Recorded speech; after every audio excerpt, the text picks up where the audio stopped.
Daily অসমৰ সমূহ দৰ্শকসকলক আজিৰ অনুষ্ঠানত স্বাগতম জনাইছোঁ। মই এই মুহূৰ্তত উপস্থিত আছোঁ মহোদয় আল জামিয়াতুল ইছলামিয়া বানাত মাদ্ৰাছা, আৰু মোৰ লগত আছে এই বানাত মাদ্ৰাছাৰ প্ৰিন্সিপাল মুহতামিম মুফতি নাছিৰুৰ ৰহমান।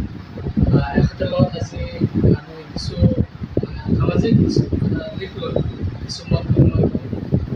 মুফতি ছাৰ, সৰ্বপ্ৰথমে আপোনাক আমাৰ চেনেলত ৰেডিঅ' অসমৰ স্বাগতম জনাইছোঁ। আপোনালোককো ধন্যবাদ ৰেডিঅ' অসমৰ নিউজৰ কৰ্মকৰ্তাসকলক। মুফতি ছাৰ, বৰ্তমান অসম আৰক্ষীয়ে বা অসম চৰকাৰ ড্ৰাগছ মুক্ত অসম গঢ়াৰ বা নাচামুক্ত অসম গঢ়াৰ এটা সংকল্প লৈছে বা তেখেতে এটা অভিযান চলাই আছে। এই ক্ষেত্ৰত মুছলমানৰ কি কৰ্তব্য হ'ব, বা আপুনি এজন জমিয়তৰ মঙলদৈ ডিষ্ট্ৰিক্ট জমিয়তৰ সম্পাদক, সেই হিচাপত আপোনাৰ কি দায়বদ্ধতা বা আপোনালোকে কি পদক্ষেপ ল'ব বিচাৰে এই ক্ষেত্ৰত? প্ৰথমে অসমবাসী ৰাইজলৈ মই ধন্যবাদ জনাইছোঁ এই পৰ্টেলৰ জৰিয়তে। যিখিনি কথা আপুনি প্ৰশ্ন উত্থাপন কৰিছে সেয়া সম্পূৰ্ণ বাস্তৱ। আমি বাস্তৱসন্মত কথা আমি দেখিবলৈ পাইছোঁ যে আজি আমাৰ সমাজ ব্যৱস্থা এনেকুৱা বিকল হৈ গৈছে যে মানুহবোৰে দেখিছোঁ আমি বিশেষভাৱে আমাৰ যিসকল নজোৱান ল'ৰা ছোৱালী আছে তেওঁলোকৰ ভিতৰত বিশেষভাৱে দেখা গৈছে যে তেওঁলোকৰ ভিতৰত সৰু ডাঙৰৰ কোনো ধৰণৰ বাদ বিচাৰ নোহোৱা হৈছে। সমাজৰ ভিতৰত যিমান কৰ্ম হ'ব পাৰে সেই সমস্ত তেওঁলোকে আঁকোৱালি লৈছে, আৰু দেখা গৈছে এই ক্ষেত্ৰত চৰকাৰৰ যি এটা পদক্ষেপ, মই সঁচাকৈ চৰকাৰৰ বৰ্তমানৰ যি চৰকাৰৰ পদক্ষেপটোক মই সঁচাকৈ মই ধন্যবাদ জ্ঞাপন কৰিছোঁ চৰকাৰক, আৰু বিশেষভাৱে মুখ্যমন্ত্ৰী ডাঙৰীয়াই যি ধৰণৰ পদক্ষেপ লৈছে যে আজি প্ৰতিটো সমাজতে প্ৰতিটো ছেক্টৰৰ ব্যক্তিয়ে যাতে নেশামুক্ত হ'ব পাৰে, বিশেষভাৱে আমাৰ নজোৱানসকলে যাতে নেশামুক্ত হ'ব পাৰে, তাৰ কাৰণে যি ধৰণৰ পদক্ষেপ লৈছে সেইটোক ধন্যবাদ জনাইছোঁ। কিন্তু তাৰ কাৰণে চৰকাৰ এটাই যদি খালি চিন্তা কৰে যে মই নিচামুক্ত দেশ বনাম, নিচামুক্ত ৰাজ্য বনাম, বা আমাৰ জিলাখন নিচামুক্ত হ'ব লাগে, আমাৰ গাঁওখন নিচামুক্ত হ'ব লাগে, চৰকাৰে অকলে ইচ্ছা কৰিলে এতিয়া কেতিয়াও সম্ভৱ নহয়। তাৰ কাৰণে আমি প্ৰতিটো ছেক্টৰৰ মানুহ, জমিয়ত উলামা হওক বা জমিয়তৰ যিসকল কৰ্মকৰ্তা আছে তেওঁলোক, মাদ্ৰাছাৰ যিসকল ওলামাই কেৰাম আছে, শিক্ষকসকল আছে, স্কুল কলেজৰ শিক্ষকসকল আছে, মছজিদ মন্দিৰৰ ইমাম পূজাৰীসকল আছে, প্ৰত্যেক ছেক্টৰৰ পৰা প্ৰতিজন মানুহে তাৰ ওপৰত এটা সবল এটা পন্থা ল'ব লাগিব, এটা কষ্ট কৰিব লাগিব, অভিযান চলাব লাগিব, যাতে আমাৰ সমাজৰ পৰা যাতে এই ধৰণৰ প্ৰবঞ্চনাবোৰ, এই ধৰণৰ নেশা লিপ্ত হৈ থকা ল'ৰা ছোৱালীবোৰক আমি কেনেকৈ বচাব, অৰ্থাৎ আনেৱালা প্ৰজন্মক, আমাৰ সন্মুখত যি প্ৰজন্মক আমি নিউ জেনেৰেশ্যন যি আহি আছে আমাৰ সন্মুখত, সেই নিউ জেনেৰেশ্যনটোক আমি কি ধৰণে অধিক ভাল এটা ৰাস্তাত আমি তেওঁলোকক চলাব পাৰোঁ, লৈ যাব পাৰোঁ, তাক ৰাস্তালৈ বাট দেখাব, তাৰ কাৰণে আমি কিন্তু চিন্তা কৰা দৰকাৰ আছে। যাৰ কাৰণে যোৱা 12 ছেপ্টেম্বৰৰ দিনাখন অসম ৰাজ্যিক জমিয়ত উলামাৰ সাধাৰণ সভা, নিৰ্বাচনী সাধাৰণ সভা আছিলে, য'ত নেকি নিৰ্বাচনী সভাত আমাৰ ষ্টেট কমিটিৰ সাধাৰণ সম্পাদক, নিযুক্ত সাধাৰণ সম্পাদক হজৰত মৌলানা আব্দুল কাদিৰ চাহাবে এই কথাটো কৈছে যে আজি বহু ব্যক্তিয়ে এই কথাটো কৈছে যে আমাৰ ওলামাই কেৰামসকলে ইয়াৰ ওপৰত কোনো ধৰণৰ চৰ্চা নকৰে, কোনো ধৰণৰ অভিযান নকৰে। কিন্তু মই দেখিবলৈ পাইছোঁ, তেওঁৰ কথা মতে গম পাইছোঁ, আজি জমিয়ত উলামাই বহুত এটা ভাল মেহনত কৰিছে, কষ্ট কৰিছে, যি মেহনতৰ কাৰণে, যি কষ্টৰ কাৰণে, তেওঁলোকৰ অভিযানৰ কাৰণে আজি আমি সমাজত দেখিবলৈ পাইছোঁ বহুত জেগাত নেশামুক্ত হৈ আছে। সময় লাগিব, যিকোনো এটা কাম হ'বলৈ সোনকালে হৈ যায়, কিন্তু তাক এটা বেমাৰ হ'বলৈ অতি সোনকালে হয় বেমাৰটো, কিন্তু বেমাৰটো নিৰ্মূল হ'বলৈ তাৰ কাৰণে এটা সময় লাগে। এই সময়টোক কিন্তু আমি ওলাব লাগিব, আৰু আমি প্ৰত্যেকজনে সময় দিব লাগিব। তাৰ কাৰণে চৰকাৰৰ ফালৰ পৰা, প্ৰশাসনৰ ফালৰ পৰা যি ধৰণৰ পদক্ষেপ লোৱা হৈছে, অতিকে মই তেওঁলোকক ধন্যবাদ জনাইছোঁ।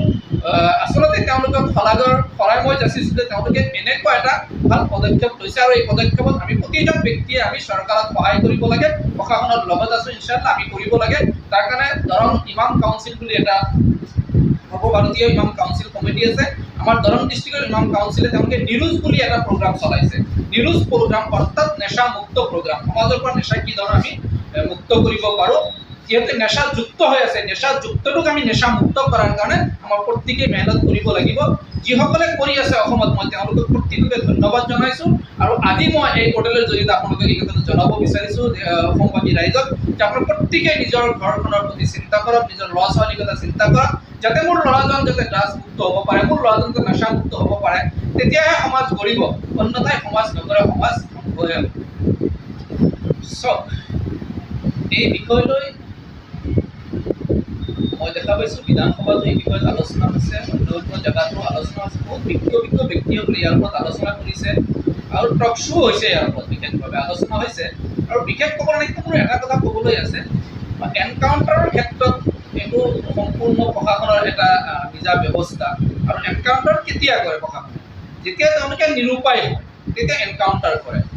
সেইটো ক্ষেত্ৰত আমাৰ একো ক'ব লগা নাই। যদি ক'ৰবাত নিৰুপায় হৈ কৰিব লগা হৈছে, চোৰ এজন পলাইছে, বদমাছ এজন, ডকাইত এজন পলাইছে, ডকাইত এজনক তেওঁ দমন কৰা আৰু কোনো চিষ্টেম বিচাৰি পোৱা নাই, তেওঁলোকে এনকাউণ্টাৰ হয়, তেতিয়া ক'ব লগা নাই। কিন্তু যদি ক'ৰবাত এনকাউণ্টাৰ কাৰোবাক টাৰ্গেট কৰি কোৱা হৈছে, তেতিয়াহ'লে ক'বলৈ আছে। কোনোবা জাতিক বা কাৰোবাক যদি টাৰ্গেট কৰা হৈছে, সেইটো কিন্তু বহুত ভাল কথা নহয়। এটা দেশৰ কাৰণে, এটা ৰাজ্যৰ কাৰণে স্বাস্থ্যকৰ কথা নহয়। এটা ৰাজ্যৰ কাৰণে স্বাস্থ্যকৰ কথা হৈছে সেই ৰাজ্যটোত প্ৰশাসনৰ ফালৰ পৰা হওক, চৰকাৰৰ ফালৰ পৰা হওক, সামাজিক দিশতে হওক, প্ৰতিটো দিশতে, প্ৰতিটো ছেক্টৰতে মানুহ সুৰক্ষিত হ'ব লাগে। যদি সঁচাকৈ তেওঁ কিবা দোষী হয়, সেইটোৰ বিষয়ে আদালতে ফাইচলা কৰিব, আৰু আদালতে ফাইচলা কৰিব। আৰু ইণ্ডিয়ান গভৰ্ণমেণ্টৰ বা ইণ্ডিয়াৰ যি আমাৰ নেকি সংবিধান আছে, সংবিধান মতে যদি হৈছে, তাতে আমাৰ একো ক'ব লগা নাই। যদি সংবিধান বিৰোধী হৈছে, তেতিয়াহ'লে মই নহয়, এইটো আমাৰ কাৰণে এতিয়া আমাৰ কোৰ্ট আছে, তাতে তাৰ কাৰণে বিশেষভাৱে আলোচনা হ'ব, তাতে তাৰ ফাইচলা কৰিব। বা অসম ৰাজ্যিক জমিয়তৰ ফালৰ পৰা এনেকুৱা কি ধৰণৰ এটা ব্যৱস্থা লৈছে বা এটা পদক্ষেপ লৈছে? মই আগতে কৈছিলোঁ যে যোৱা 12 তাৰিখত, 12 ছেপ্টেম্বৰৰ দিনাখন যিখন প্ৰগ্ৰাম হৈছিলে, তাতে আমাক এই ধৰণৰ কোৱা হৈছে যে জমিয়তৰ যিবোৰ আঞ্চলিক কমিটি আছে, অৰ্থাৎ গ্ৰাছ লেভেলৰ পৰা আৰম্ভ কৰি জমিয়তৰ আপাৰ লেভেলৰ কৰ্মী প্ৰত্যেকজনে এই এটা অভিযান চলাব লাগে। প্ৰত্যেক গাঁৱে গাঁৱে, প্ৰত্যেক চুকে চুকে, মহল্লাই মহল্লাই বা ৱাৰ্ডে ৱাৰ্ডে আমি এটা মেহনত কৰিব লাগে, আমি এটা অভিযান চলাব লাগে যে আমি যাতে ড্ৰাগছ মুক্ত কৰিব পাৰোঁ বা নেশা মুক্ত কৰিব পাৰোঁ আমাৰ সমাজখনক। তাৰ কাৰণে জমিয়তে নিৰ্দেশ দিছে, কঠোৰভাৱে নিৰ্দেশ দিছে। জমিয়তৰ প্ৰতিজন কৰ্মীৰ প্ৰথমটো কাম হ'ব সমাজ গঢ়া।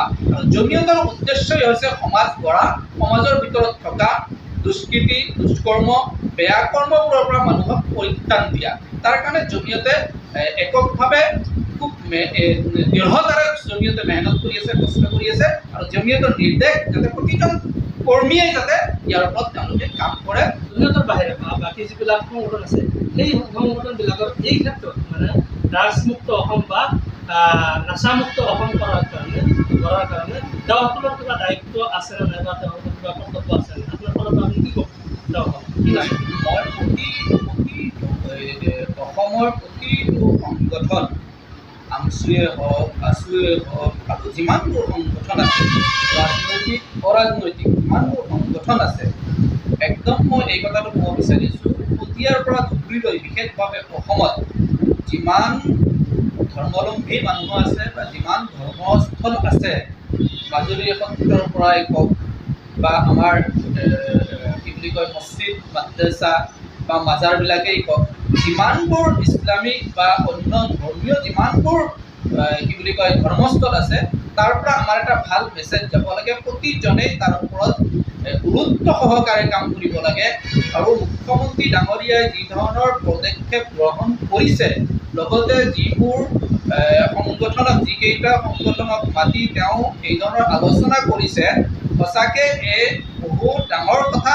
যে মোৰ বোধেৰে যে মুখ্যমন্ত্ৰী ডাঙৰীয়াৰ সদিচ্ছা আছে যে আমাৰ অসমখন ৰাজ্যখনৰ ভিতৰত বা আমাৰ অসমখন পুৰা দেশখনৰ ভিতৰত 5টা বিশেষ ৰাজ্যৰ মৰ্যাদাৰ ভিতৰত আমাৰ অসমখনো সেই 5টা ৰাজ্যৰ ভিতৰত এটা ৰাজ্য হ'ব লাগে।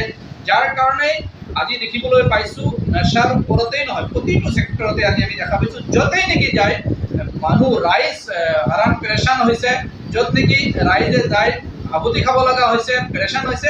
এই কামবোৰ মুখ্যমন্ত্ৰী ডাঙৰীয়াই কিন্তু বহুত মানে তেওঁৰ সদিচ্ছাৰে এইবোৰ কাম সোনকালে যাতে ভাল হয়, যাতে ৰাইজ পেৰেচান হ'ব লগা নহয়, ৰাইজ যাতে তাৰমানে প্ৰেছাৰিত মুক্তলা নহয় তাৰ কাৰণে তেওঁ কিন্তু বহুত ধৰণৰ চেষ্টা কৰিছে।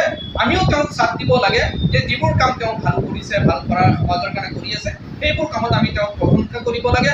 আৰু সঁচাকৈ মই তেওঁক প্ৰশংসা কৰিছোঁ যে তেওঁ যি পদক্ষেপ লৈছে, এই পদক্ষেপ কিন্তু আমি যিবোৰ সংগঠন আছে আমাৰো কিছু দায়িত্ব আছে। এতিয়া সংগঠনবোৰৰ দায়িত্ব এইখিনিলৈকে ৰৈ যাব নালাগে যে আমাক কোনোবাই মাতিব, আমি তাতে বহিম, যাম, মিটিং কৰিম, শুনিম আৰু আমাৰ তাতেই শেষ হৈ যাব, এনেকুৱা নহয়। সংগঠনৰ দায়িত্ব হৈছে সমাজৰ পৰা কুকৰ্ম আৰু বেবিচাৰিক দূৰ কৰাৰ কাৰণে, নিৰ্মূল কৰাৰ কাৰণে যিমানখিনি পাৰে তেওঁলোকে যিমান পাৰে তাৰ ওপৰত তেওঁলোকে কি কৰিব লাগে, আগুৱাই যাব লাগে। সমাজত সজাগতা প্ৰগ্ৰাম কৰিব লাগে। একদম সৰুৰ পৰা এজন মানুহে নাজানে, বিশেষভাৱে শিক্ষাৰ ক্ষেত্ৰতে আজি যদি দেখা যায়, আৰু এই বস্তুবোৰ আচলতে কমিব। মই যিটো বুজি পাওঁ মোৰ ব্যক্তিগত হেৰিৰে বুজেৰে যে এই বস্তুটো তেতিয়াই আমাৰ সমাজৰ পৰা নিৰ্মল হ'ব যেতিয়া আমাৰ সমাজখন শিক্ষিত হ'ব। যাৰ কাৰণে ইছলামতো এই কথাটো কৈছে, কোৰাণে কাৰিমৰ প্ৰথমটো আয়াত নাজিল যেতিয়া হৈছিলে তেতিয়াও কিন্তু শিক্ষাৰ ওপৰত নাজিল হৈছে। কাৰণ যে শিক্ষাই এনেকুৱা এটা ৰাস্তা অৱলম্বন কৰাব পাৰিব মানুহক, যি শিক্ষা অৰ্জন কৰিলে মানুহ নাশামুক্তটো হ'বই, এটা সবল আৰু সুস্থ সমাজ গঢ়িব পাৰিব। আৰু যি সমাজত শিক্ষা নাই সেই সমাজ কেতিয়াও সুস্থ আৰু সবল নহয়। গতিকে আজিৰ দিনততো মই ভাবোঁ বিশেষভাৱে চৰকাৰেও আৰু আমিও শিক্ষাৰ প্ৰতি গুৰুত্ব দিব লাগে। আজি আমি দেখিবলৈ পাইছোঁ মাইনৰিটি এলেকাবিলাকত কি হৈছে যে চৰ অঞ্চলত বিশেষভাৱে স্কুলৰ অভাৱ আছে। এতিয়াও যদি স্কুল আছে, টিচাৰৰ অভাৱ আছে।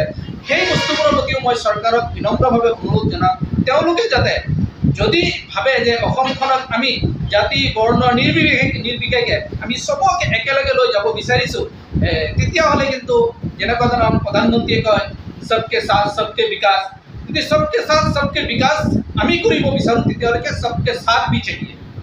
सबके विकास सबके साथ का मतलब सबके साथ भी चाहिए। तो তেতিয়াহ'লে প্ৰতিটো ছেক্টৰৰ মানুহক আমি লগত লৈ চলিব লাগিব, তেতিয়া আমাৰ অসমখন সবল হ'ব, তেতিয়া অসমখন উন্নতিৰ ৰাস্তাত যাব। শুক্ৰিয়া, চাবৰ দৃশ্য আছিল। আৰু তেখেত যিটো কৈছে বুজাব খুজিছিল যে ড্ৰাগছমুক্ত বা নিচামুক্ত যদি এখন ব্যৱস্থাটো কৰা যায় বা কৰিবলৈ হ'লে কোন শ্ৰেণীৰ মানুহসকল মানে আগবাঢ়ি আহিব লাগিব। তাৰ ভিতৰত প্ৰথম হ'ল যিসকল আলিম ওলামা আছে, যিসকল সাধাৰণতে সমাজখনক নেতৃত্ব দি গ্ৰহণ কৰে, যিসকলে সেইসকল ব্যক্তি, আগশাৰীৰ শ্ৰেণীৰ যিসকল ব্যক্তি আছে তেওঁসকলে আগুৱাই আহি এই সমাজখনক মানে নেতৃত্ব দিব লাগিব।